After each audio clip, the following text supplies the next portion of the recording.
I think that's on the top of your phone.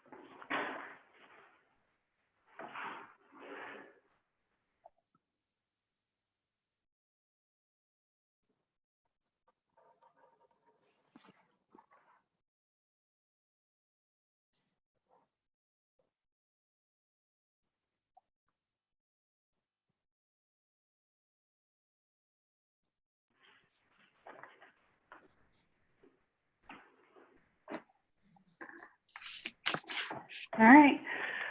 Welcome to the COVID-19 and minority communities, a conversation about equity. We will start in just a moment. In this session, we will have a number of speakers and then time for questions and answers.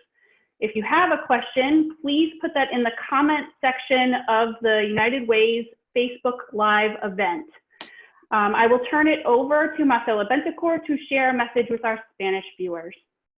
Bienvenidos a la conversación sobre la equidad de COVID-19 y las comunidades minoritarias. Comenzaremos en un momento.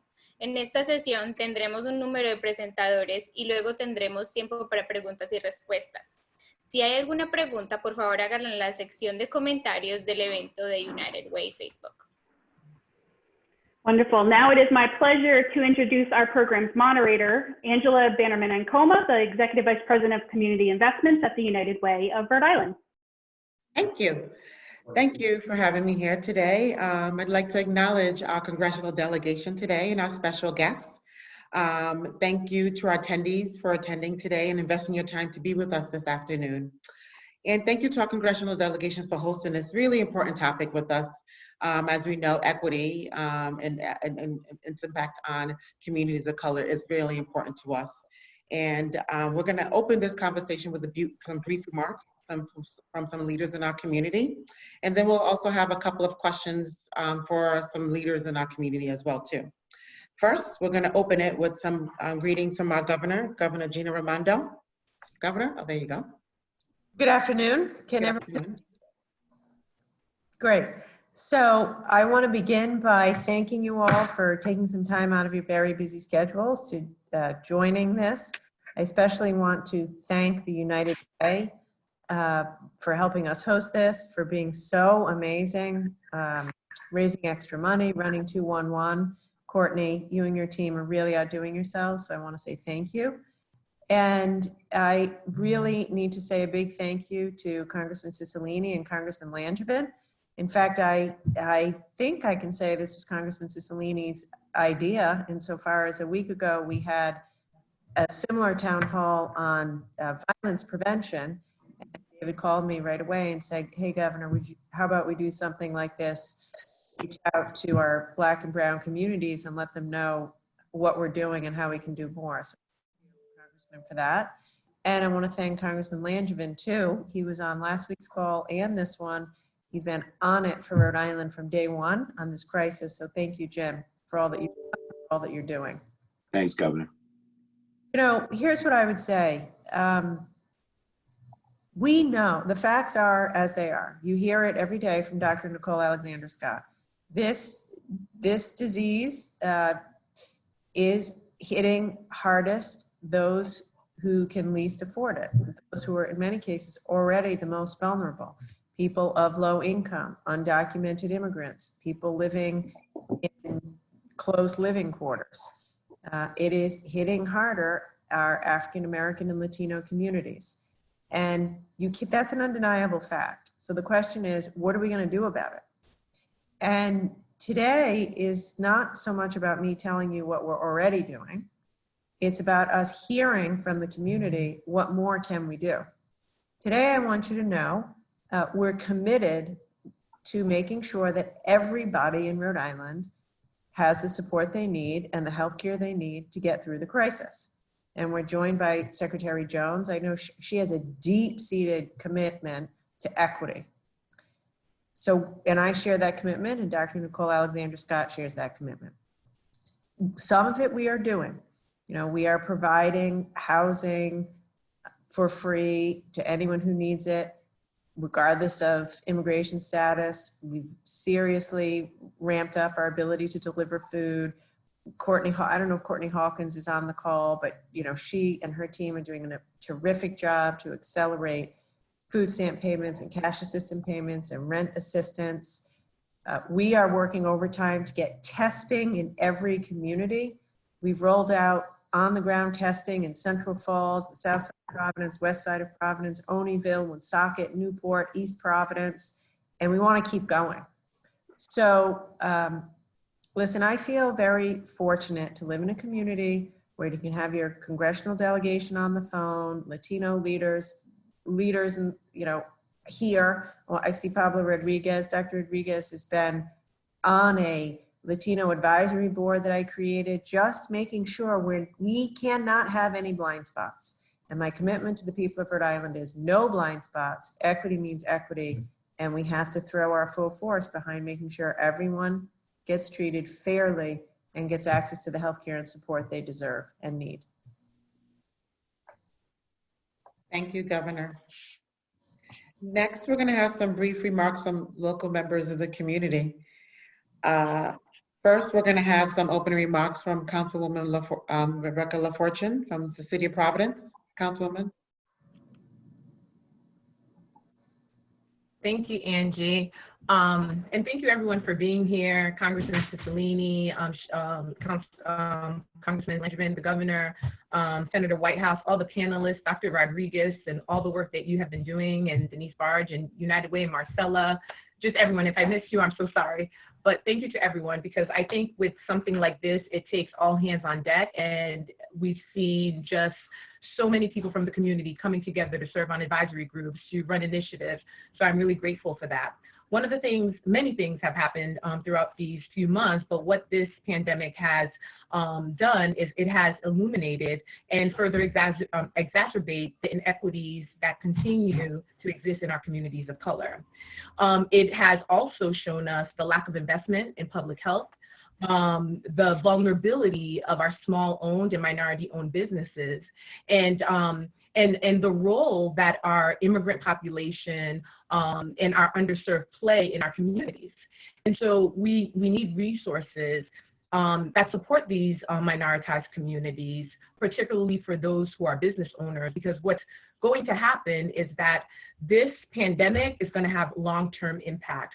We're going to see some of our communities that were thriving, they're no longer going to be able to hold on to the investments or the initiatives that they have started.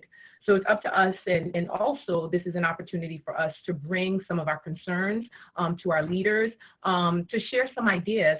So hopefully they can bring it to the Capitol, and our governor has done an amazing job in just keeping us informed and also thinking about how to reopen the economy. But it's going to take the whole community to help this state, to help our many vulnerable cities, including Providence, Central Falls, Pawtucket, to move forward and to ensure that our most vulnerable community members are protected. Thank you, Councilwoman. Next, we're going to have Denise Barge. Denise is the president of the Rhode Island Coalition of Black Women, and she's going to share a couple of remarks. Thank you.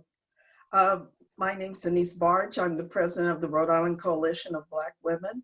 I also work at Rhode Island Commerce Corporation, assisting small businesses every day. So I've been hearing a lot of stories, many of them stories of struggle and of pride of growing businesses over several years and being faced with real challenges. The mission of the Rhode Island Coalition of Black Women is to cultivate, enrich, and empower Black women to be advocates in the advocacy for the Black community and in the areas of employment, education, health, and economic development. All of us have been impacted by this pandemic in a variety of ways that are really going to change our lives going forward. And just to echo what Councilwoman LaFortune said, this is going to result in major losses for many of our micro businesses and small businesses, just because they're already working with very thin margins. A lot of the entrepreneurial activity that's taking place, 8 out of 10 are women of color who are opening new businesses. So we need to make an investment in the coming months for planning to a return of viable and a diverse economy. That's so important to Rhode Island. And many of these are the lifeblood of the centers of the communities that are in the urban community. So I think with the new reopening, social distancing restrictions, reduced capacity in small shops, you're going to have limited people that you can have transaction with. There's going to have to be new technology and training for online sales.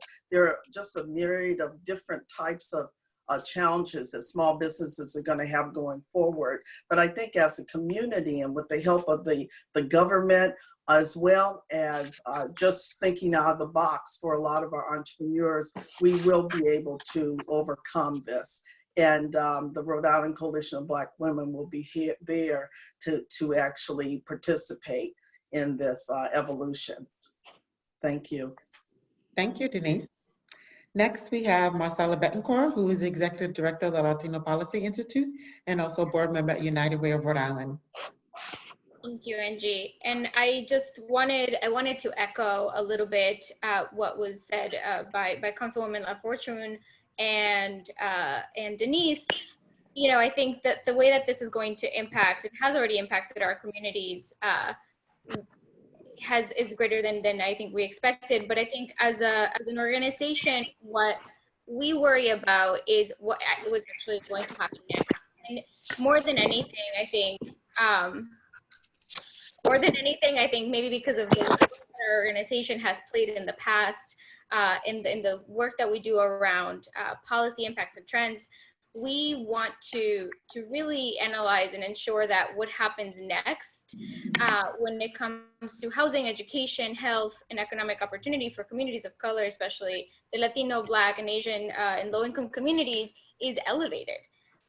The reality is that within the next 6 to 12 months, the work that needs to be done is much more deeper. And I think that as an organization and as a community, those are questions that, along with everything else, is something that we have to start asking ourselves and really being honest and about the effects of it and our responsibility as a state and as a country to deal with it. Thank you, Marcella. Next, we have Dr. Pablo Rodriguez, who's affiliated with CARE New England, and he's going to say some brief remarks as well. You're on mute, Dr. Rodriguez.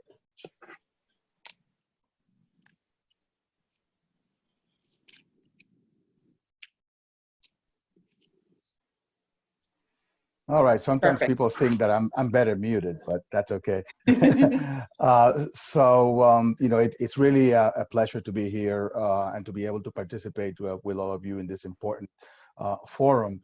The communities of color and marginalized communities throughout the world have been disproportionately affected by this COVID pandemic. We've heard the experience of all communities, African-American communities throughout the United States. And we know that Black counties, especially disproportionately Black counties, account for over half of coronavirus cases in the United States and nearly 60% of all deaths.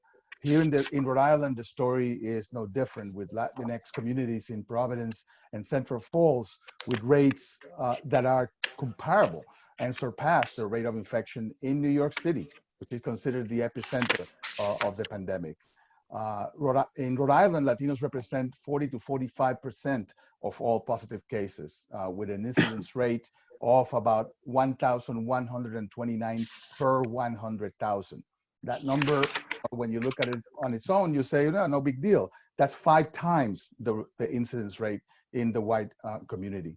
For African Americans, it's 4 times the incidence rate for whites. And when you drill down into zip code, then you really see where the epidemic is moving and where the effort needs to be placed. The zip codes of Central Falls and Olneyville have rates that are even twice the rate of Latinos overall, 2,481 per 100,000 for Central Falls and 2,376 for the zip codes of Olneyville. And this compares to the zip code for Barrington, which is 220 per 100,000. So this is a real problem for our people of color. And the pandemic is basically pointing out to the long-standing social determinants of health that have affected communities of color for many, many years. They have to go out to work, even when they're sick. They live in very cramped living situations, and they have limited access to healthcare, especially if you are undocumented, where you don't receive any benefit from the federal government and you have to feed your family. There's a natural distrust in this community for authority. So that makes it incumbent on all of us to involve the community directly in the solutions. And this is a big challenge for us today, but a greater challenge for us in the future. I want to make sure that for what's next, it is my hope that this experience will drive us all to work doubly hard in alleviating such disparities, because it really is in all our best interests. Thank you, Dr. Rodriguez. Next, the majority of our discussion today is going to be focused on questions and answers from the members of the community who submitted in advance. And Dr. Rodriguez, your comments really leads into the first question from the members of the community. And what that question is, will there be any funding or resources allocated to lower skilled or English language learners to re-enter the workforce? Especially since, as you were saying, many of the English language learners are currently in manufacturing jobs who make PPE for frontline workers. And so what are some of the considerations that are being taken into, what are some of the thoughts that are being taken into consideration for this population to be able to re-enter the workforce? Who would like to be first to take that question? Congressman Cicilline, did you raise your hand? I'm happy to.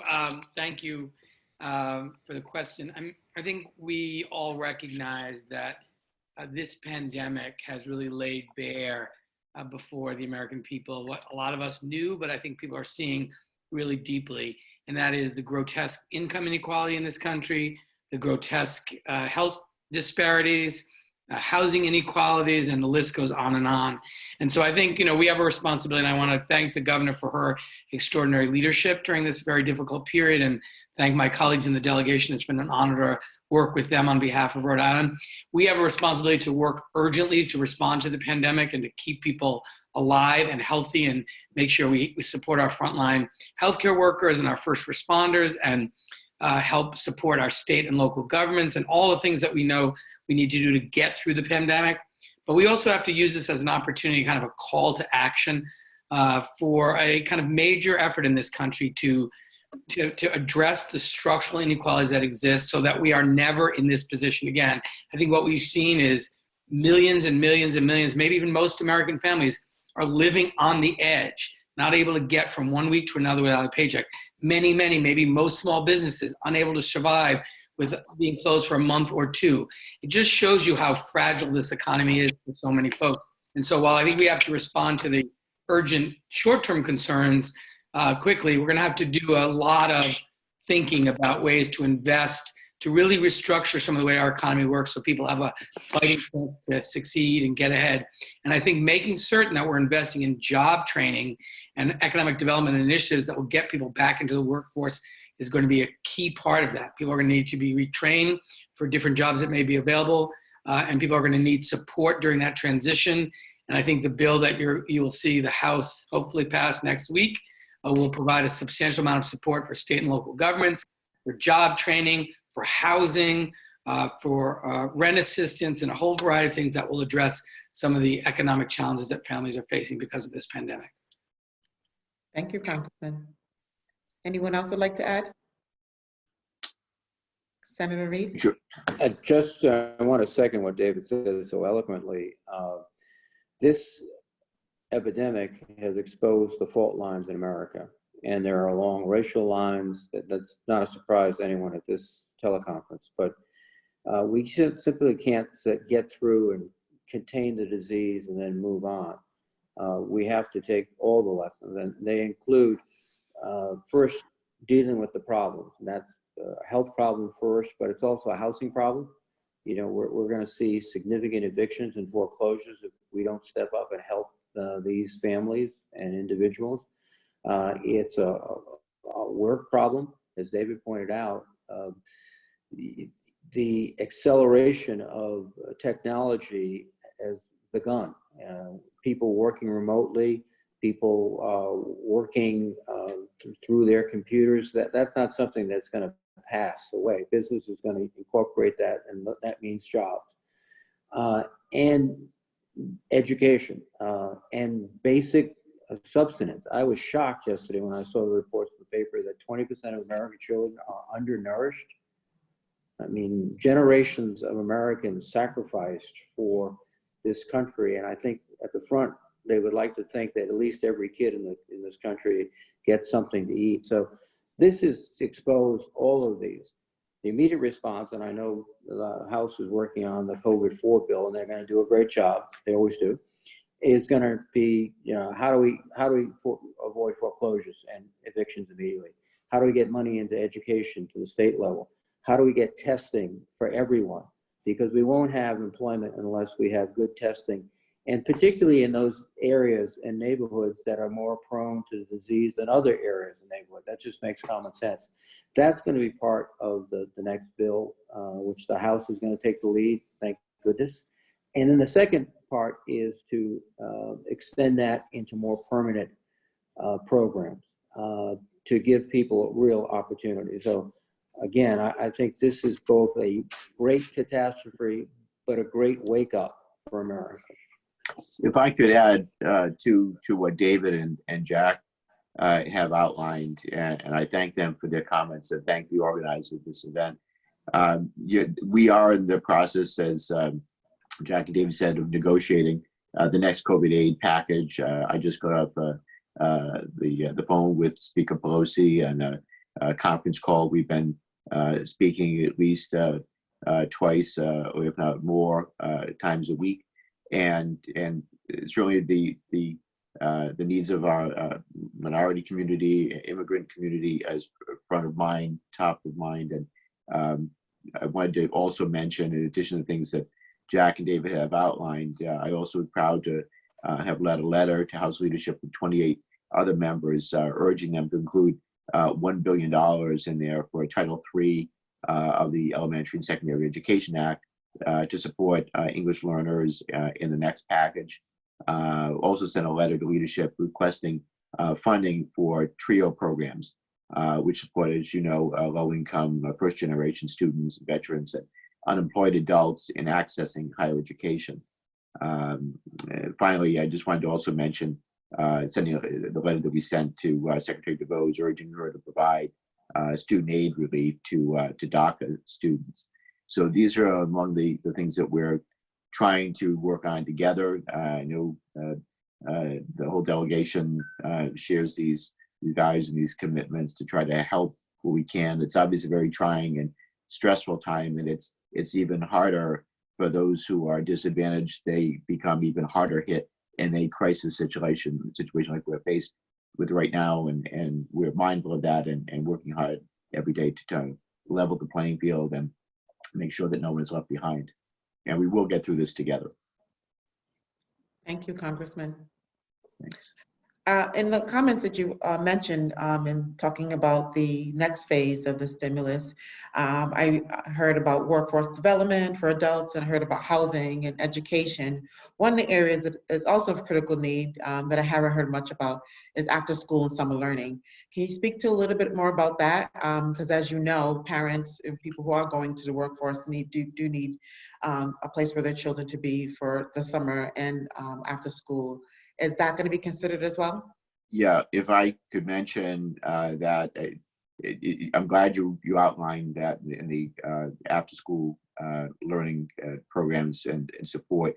I was proud to lead a letter with Representative Espelot, that was signed by 27 of our colleagues, including Congressman Cicilline, in support of $1 billion, as I had outlined, for English learner students in the next package that we're negotiating right now. This would help students access technology, provide resources for teachers, and also support families with distance learning, as well as summer programs to make up for lost learning. This really highlights the time that we're in and distance learning, how important technology is, making sure that everyone has access to broadband, and that is not the case. I know that some of our providers have stepped up and have now made it possible with mobile hotspots free of charge. Those things are just vitally important if we're going to level the playing field and allow for robust distance learning, making sure that none of our students are left behind. Really important for disadvantaged communities right now. Thank you. One of the questions that we also came through the community is that while the community is really grateful for PPE, there's been a gap in support for small businesses that pay taxes, and employee Rhode Island is that to contribute to the economy, but owners of businesses are still undocumented with the item, but unable to qualify for neither the federal PPE loan or any of the other state loans, and banks are unable to lend to them due to lack of income at the moment. And is there any discussions on the way about those type of small businesses? Angela, before we move on, this is Secretary Womazetta Jones with EOHS. I did want to just share for the state of Rhode Island, we're very fortunate. Our Director of Department of Human Services, as well as our Commissioner of Education, we're deeply committed to finding a way to stand up some summer programming for our kids. And one of the first steps is with actually a licensing component, because unfortunately some of our, or most of our summer programming has not been rooted in licensure or contingent upon licensure. But so we're really looking at not only having that to happen to ensure that the environments are safe in this COVID crisis time, but to really standing up that programming here in Rhode Island for the summer in some way, shape, or form, not to the vastness that could be, so our children do have a place to be and their parents have that resource. And many of these parents, as we also mentioned, and your next question goes into, are working in environments where they are on the front line. They're on the front line, and they want to ensure that their children have a resource for this summer. And of course, they also want to ensure that they are safe. And PPE is extraordinarily important to helping to ensure that.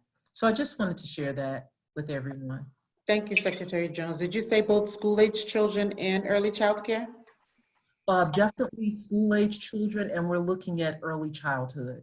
And again, our Director of DHS, Cortney Nicolato, has been working around the clock trying to find a way to have this be able to happen. And I really want to applaud her for that. Thank you. And another clarifying question, did you say? When you're done, can I just add one thing to that? Yeah. I do want to mention that, you know, we worked very hard in the first CARES package to include a significant increase in 21st century funding, which of course is the principal source of funding for after school, and worked with obviously the National After School Alliance. I sit on their board, but also it was a bipartisan effort led by myself and Don Young. And we have some great examples here in Rhode Island, PASA, which has become a national model. And I think there are now over 30 cities that have replicated that system. But it's really, I had a conversation with the commissioner just 2 days ago, because we're gonna, I think, have to look significantly at investing more in after school and summer learning to help our young people kind of make up for some of the loss that may have occurred during this transition to online learning. And also, you know, young people can be in front of a computer doing online learning for just so much time, and then they need some activities and some enriching things that are fun that after school and summer programs really provide. So I think this is really the key. And, you know, we have great Secretary Jones and great Angelica, our commissioner, kind of all looking at these opportunities to kind of rethink the way young people experience learning, and after school and summer learning is going to be a really big part of it. I hope that we will include more resources in the CARES 2 package that we're putting together, because we're going to need to rely more and more on some of these out of school time opportunities to support families and children in their learning. So. And Congressman Cicilline, I'm so grateful that is being focused on. You know, one of the things that at the United Way that we've been focused on for nearly a decade now is summer learning and after-school programs. We're very proud to run the Rhode Island After School Network, which is made up of 300 different organizations throughout the state, focused on ensuring that we're providing high-quality education. The idea of, I often say, as kids, for after school, it was do your homework and go play. That's not the case anymore in any way, shape, and form. Leadership skills, civic responsibility, mentorship are all part of the equation for after school. You know, on the summer learning, that has been a concern for us. We've been running the Hasbro Summer Learning Institute since 2011. We have about 1,100 to 1,400 kids in any given year that are participating, primarily low-income kids, kids who parents are on the front lines, are providing critical services each and every day to Rhode Islanders. We did a report last year that talked through the lack of resources and the lack of funding for our after school and out of school time learning. And so, you know, it is critical. I think one of the things that we are as after school, you know, we have 5 different cities that we're working with this summer, and they're completely remodeling how they're going to do summer learning because of where we are in the pandemic and what's going on. And they're being creative, they're thinking about things differently. But that idea of the summer slide, which is what our focus has been for so long, is how do we ensure that the kids come back to school in September, not losing the knowledge that they gained in all the way to June. That was happening already. Our goal and aspiration was help to reduce that summer slide. And we know that our summer learning initiative has even more work ahead of them, given the scenario. So we are excited to continue to partner with our state agencies and Secretary Jones and her team. And we have lots of great data that has shown that summer learning and after school is not just a nice to have, it's a must. And I think this year now more than ever. Thank you, Courtney. We have another question. I think I'll pose this question to Senator Whitehouse. That question is, right now, mixed status families are not eligible for stimulus funds. Is there work being done to address that in the future bills? Currently, even family members who are American citizens are ineligible. Yes, that is a priority for the Democratic caucus in the Senate. Thankfully, we have not experienced a great number of cases in Rhode Island, but one is too many because it really is unfair. And we're trying to get it fixed. As you know, the president and the Republicans take a very, very harsh view towards all things immigration related. But we're going to continue to press to get this solved, particularly the mixed families. And it's a battle, but we've got I think a resolved caucus to get it through on the Senate side. And I know that the House folks with the Democrats in charge are in a strong position to remedy this as well. Thank you, Senator. Would anybody else like to add to that question? Secretary Jones, I have another question for you. The question regarding licensure for child care centers. There's a question about licensure creating more barriers to accessing summer learning for sites that don't have license. Do you want to speak a little bit more about that? Of course. First and foremost, what we have to remember is that, especially being that we're government, we have to do everything we possibly can to ensure that any entity that is taking care of children has been assessed to the degree that we can tell parents with the best certainty possible that we believe that setting will be safe. So licensure is something that is in the best interest of our kids, even if it can prove difficult or problematic or troubling to those who must get licensed. And when it comes to summer programming, I don't think that that differs any way, shape, or form than your regular everyday child care centers. If a parent sends their child to a summer camp, and there's a belief that the state has done all that it can do to ensure that that summer camp is up to standard. And we need to ensure that we're looking at licensing summer programming just as we license everyday daycare, child care type of facilities, whether they're home, and or larger business daycare centers. So that's something that we have to do because it's in the best interest of our kids. And that's something that none of us should shy away from being very focused on, because these children are vulnerable and we need to do the best we can to ensure their safety. Thank you. I want to go back to the question about undocumented business owners.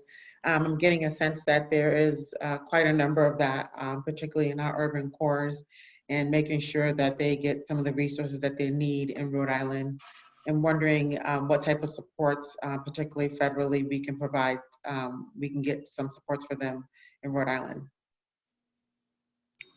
Well, it's Sheldon again. I would say we can fight to get that kind of funding directly.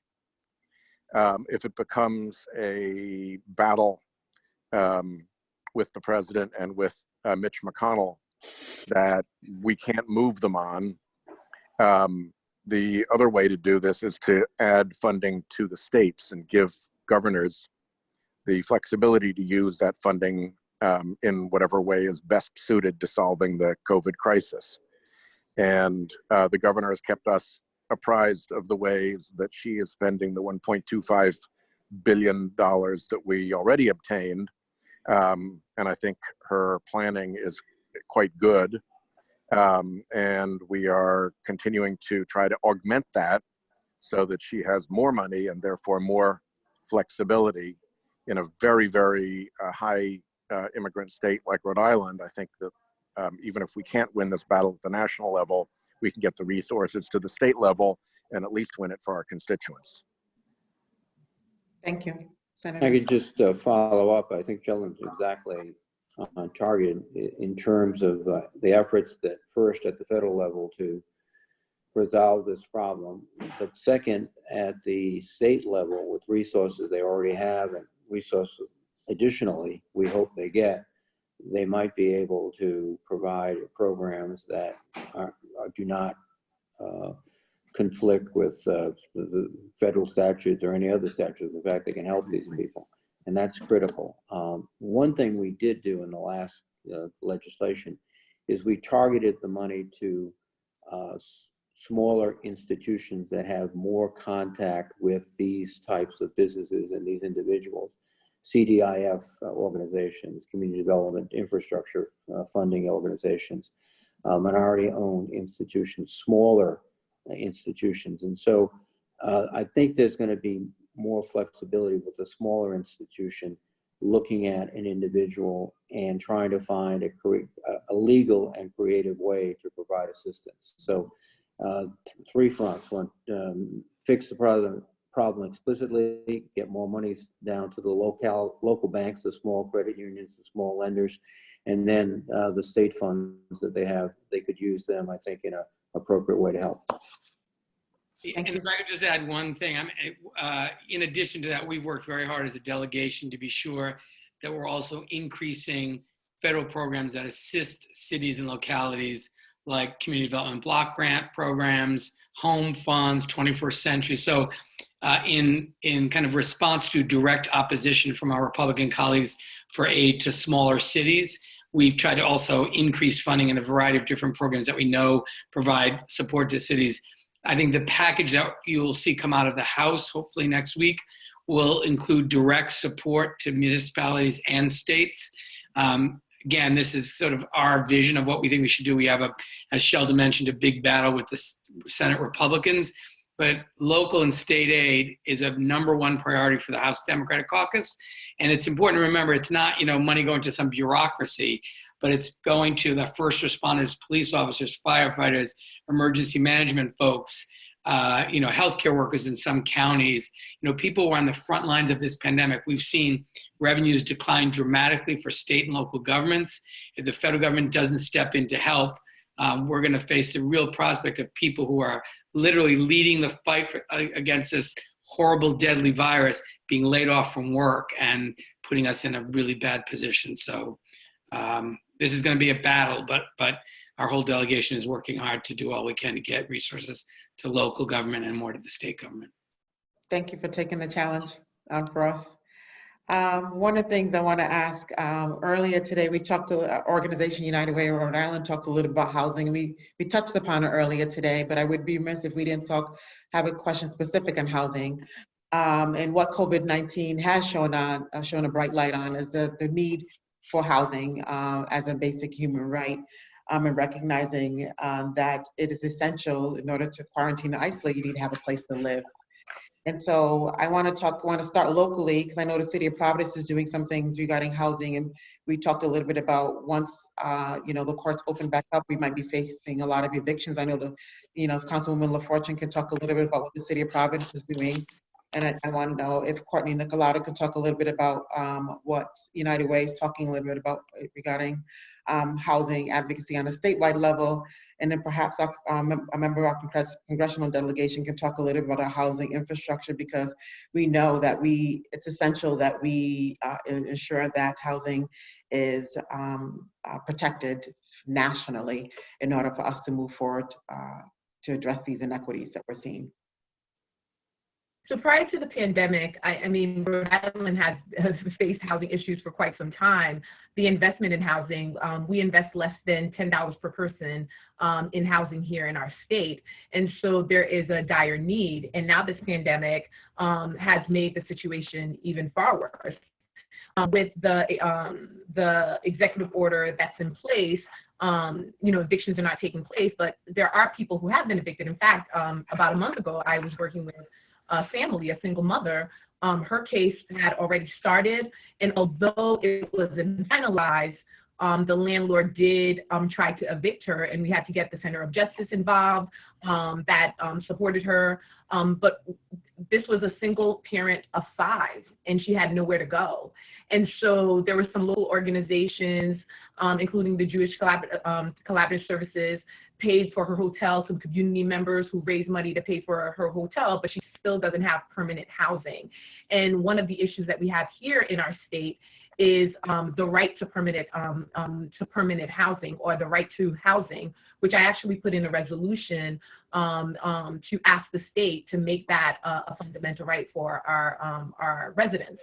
But we do need more investment in rising housing, and some of the relief the relief initiatives do not cover undocumented people. And so there needs to be more opportunities to support some of our nonprofit organizations that are focused on developing housing as well as helping people to pay rent. And we also need to think about the domino effect, because if someone is unable to pay their rent, that means someone who owns like a multifamily house and who has to have a multifamily house to be able to pay their mortgage, they rely on that rent to pay their bills.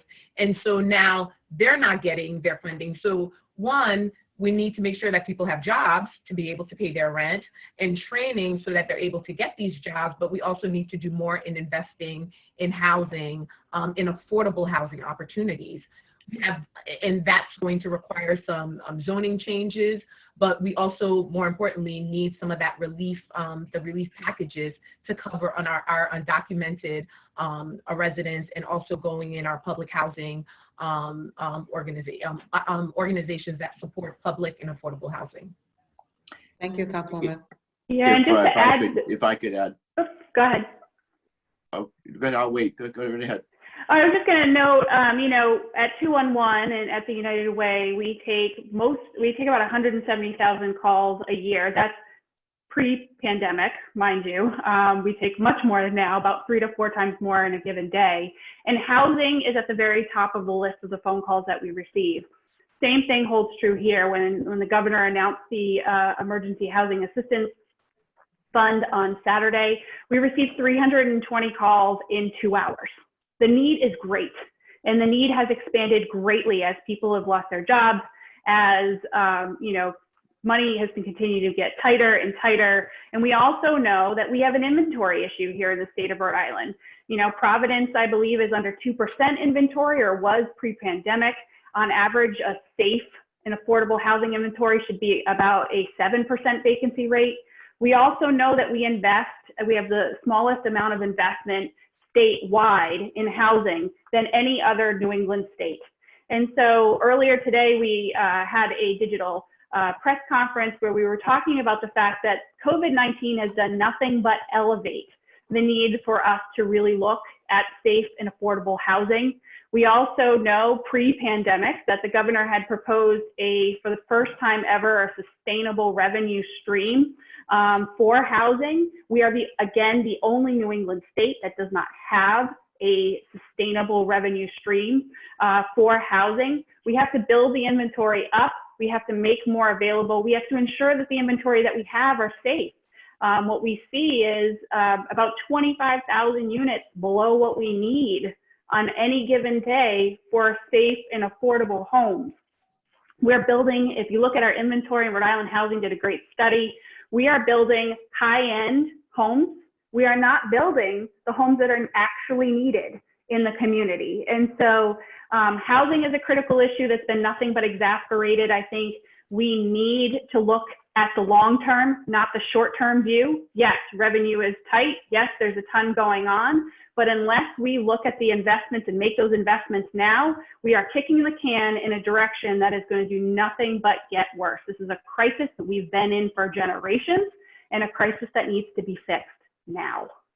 And Courtney, just to add on, the City of Providence did, this past year, we voted on a housing trust fund, and I know that the mayor is also working on an initiative.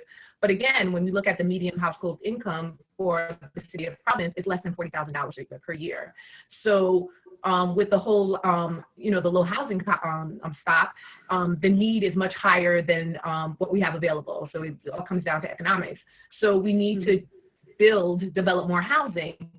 Part of the issue too is that there are so many barriers also in the development of housing.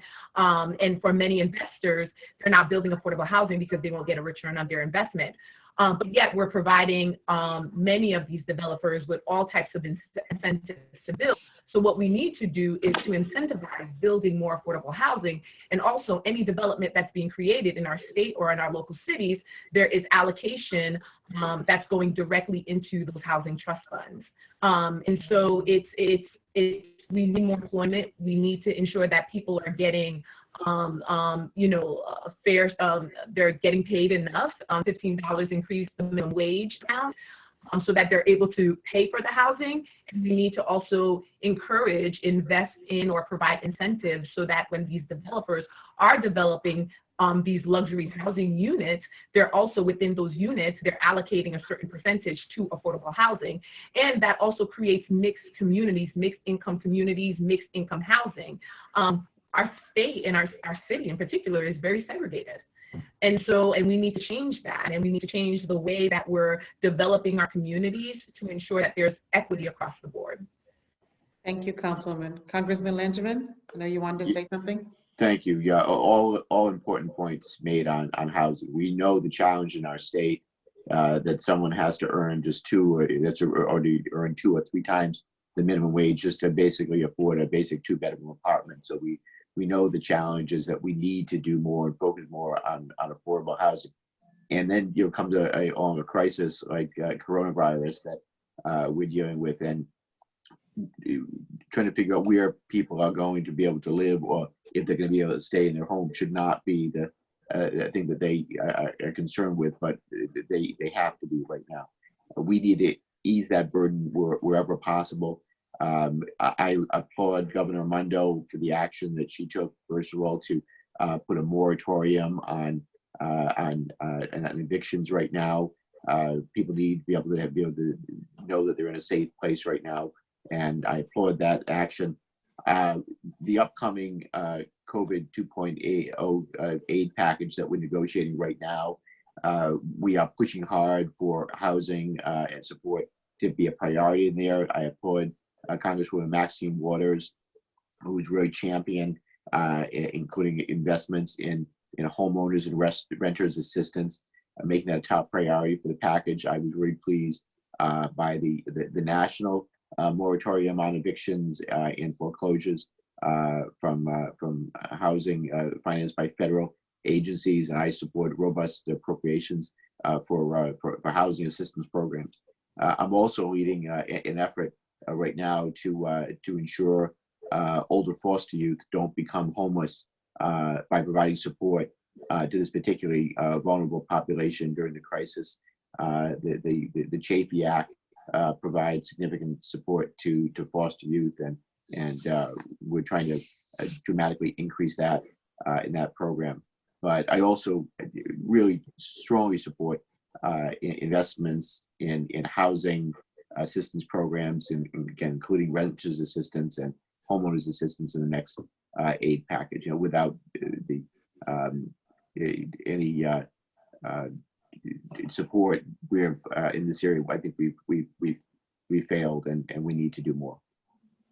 Angela? Yes, Senator Reid. I just thought, again, adding to what Jim has said and others, I just submitted a package for $75 billion for assistance for mortgage payments and rental payments to avoid evictions and foreclosures. We're going to work in the Senate to get that passed, and that $75 billion will translate into real relief when it passes, and I hope it does, for Rhode Islanders to prevent mortgage foreclosures and evictions. In addition, it'll help landlords because they have the obligation of paying off their property and continuing to employ people. So it'll be a two-pronged effect at least. Affordable Housing Trust Fund, I was instrumental in helping create that about 10 years ago. We have a federal Affordable Housing Trust Fund, which uses the profits from the federal agencies, Fannie Mae and Freddie Mac, the housing agencies, to put into the fund. It goes to the states. We've built affordable housing with that money in Rhode Island. We have to do much, much more because affordable housing was a crisis before the COVID crisis, and it'll be a long-term crisis for that. So we have to use all of our efforts, and as the ranking Democrat on the Appropriations Committee for Housing in the Senate, we're going to concentrate our efforts in not just getting through this crisis with temporary measures to keep people in their homes, but we have to, as everyone said, particularly the Councilwoman so eloquently, we have to provide the resources for affordable housing in every community so that everyone has a fair opportunity to live in a decent place. That affects everything. You can't educate a child if they move 3 or 4 times in 6 months. You can't get a job if you don't really have an address. You can't get to work if you're moving constantly. So this is an issue that is fundamental. And so I've spent a long time and will continue to spend a lot of time in making sure we have affordable housing in Rhode Island. And I have to excuse myself because I have to take a call from the Secretary of Transportation at 5 p.m. So if you will forgive me, thank you very much for all you've done getting us together and your leadership. And es muy importante, muy importante. Gracias. Thank you for your leadership. Thank you for joining us. And Angela, this is Yes. Secretary Jones. I did want to share with everyone that our governor a few weeks back did sign an executive order to allow our children who have aged out of our DCYF childcare system since January, and those who would age out come June, to remain within our system so we could continue to help them during this time of crisis. And as many people are aware, our child welfare system here in Rhode Island, just like many other states, are disproportionately made up of children of color. And for us to allow them, let me rephrase it, for us to quote unquote put them out of care because of their age during this time would be just horrifically just wrong. And I also would like to share that we've also opened up a couple of cottages out on our Zambrano campus for families who are in need of shelter that have tested positive for COVID-19 and or have a family member in their home who may have, but they need a place to stay. Or we also have had a family that they were living in a car. Children couldn't do distance learning in a car. Can't do that.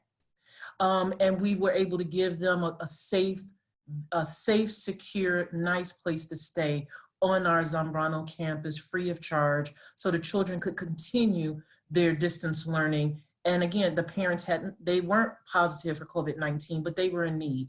So with our governor's help and her insistence that we think outside the box, we've been able to put a whole lot in place, but I just wanted to at least mention those two.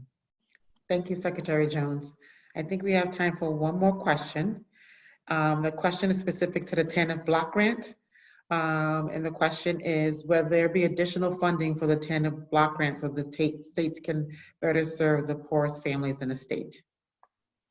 Who would like to take that question? Senator Whitehouse? That's another key Secretary? priority, and I think the House members, Jim and David, can talk a little bit more about where that stands in the bill that the House is putting together, but that's been one of our continuing priorities. And we're hoping that we can provide added support in the next round on that. I also have another call I have to get on to, so let me thank everybody for joining this and remind everyone that all of our offices are fully operational for constituent services in COVID-related and other concerns, and working very, very hard to make sure Rhode Islanders are protected and covered through all of this. So don't hesitate to reach out to us on an individual basis or with cases that you're aware of for us to try to get results. Thanks very much. Yeah. Thank you, Senator Thanks, Whitehouse. Sheldon. And to add on to Sheldon's point, that is a priority as well in this upcoming COVID 2.0 package that we are negotiating right now. I absolutely support increase in the TANF block grant in that next package, in addition to increased SNAP and with benefits and flexibility, so families can get the food and the resources that they need. I know David and I are in lockstep on this, and I'd also like to see additional stimulus checks right now to help fill the gaps, and that's part of the conversation right now that we're going through on COVID 2.0. I know that the first round of the $1,200 payments helped a great deal, helping to bridge that gap right now between what people need and what they have, we are now in negotiations for additional stimulus checks, hopefully if possible. Thank you, Congressman Langevin. So we're right at the 4:59 mark. Does anybody have any pressing thoughts they'd like to state before I close this out? I just want to say thank you, but also really want to just underscore that this has to be an ongoing conversation about the policies that we need to put into place and the resources that we need to direct to really take on in a serious and authentic way the income inequality, the housing inequality, the healthcare inequality that exists in our country and in our state. And if there is any silver lining in this moment, it's, I think, the fact that it has brought this to bear, and I hope this will be part of an ongoing effort so that we can be sure we are pushing hard on the best policies to address those inequalities as quickly as possible. Thank you, Congressman. Yeah, I also wanted to thank the congressional delegation for all the support they've given to small businesses through all of this. But also just to make the point that I do agree with Congressman Cicilline that it should be at the local and municipal levels that we try to concentrate, maybe in terms of being more creative with the type of technical assistance we can provide to small businesses, as well as the funding. Sometimes the SBA might be more rigid in what they are able to allow, but we want to make sure that we are filling that gap for those businesses that are important to the economy, but they might not be the typical type of businesses that you would expect to run operationally and be successful. So thank you for all that you're doing, and hopefully we can continue to be creative around that. Thank you, Denise.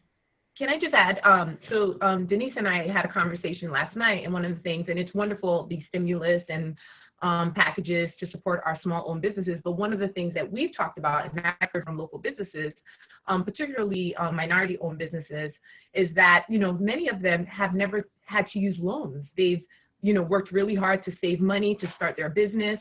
And now with these stimulus relief, they have to take out a loan. One, the process is a bit complex, so they have a hard time. But, one business owner specific who is in my ward who told me today that she will not be able to open up her business again on North Main Street. And I think she was the only Black-owned business on North Main, and she's going to have to move elsewhere.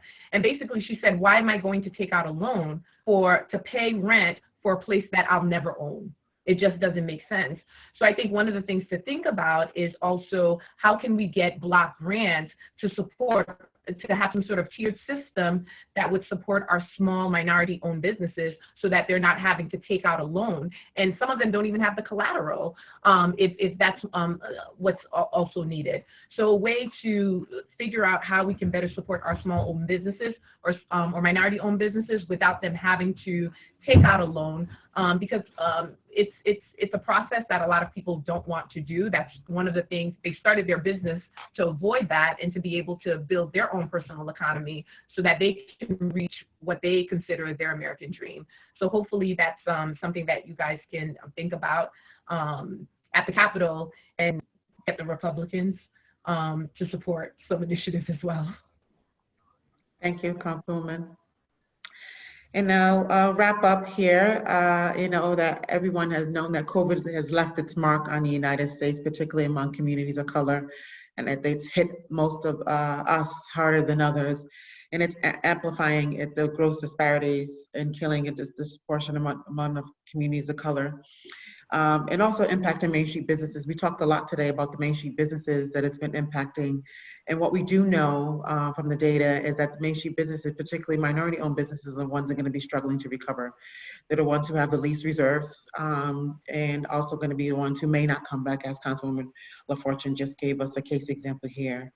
And we have overwhelming data that supports this, but we know that data doesn't solve problems, and we can't get stuck on the data either. And what we do know is that we have to have, our solutions need to be strategically focused on those communities who are disproportionately impacted by these issues. And I hope that our conversations today leave our thought leaders and our champions, both locally and nationally, not only with ideas, but fuel for action. And that's what we need. The COVID epidemic is challenging each and every single one of us. And the challenge that I leave not only myself, but each and every single one of you is for us to act and make sure that when we return to whatever normal is, that when we return to normal, we make sure that every single Rhode Islander has an equal opportunity to succeed. So thank you every single one of us for joining us today. Thank you, Governor Raimondo, for joining us. Thank you to Senator Reed, Senator Whitehouse, and Congressman Langevin, Congressman Cicilline, Secretary Jones, Executive Director Betancourt, President Nicolato, Dr. Rodriguez, Councilwoman LaFortune, Director Hawkins. I don't think I left anyone else. Did I? Thank you to you for moderating. Denise Barge. Yes, thank you, Angie. Well done. Thank you, Well done. thank you. And let's keep moving forward and be equity champions. Thank you. And remember that hope is not in quarantine. That's right. Yes. That's right. Thank you, everyone. And thank you to our audience for joining us today. Thank you. Yeah.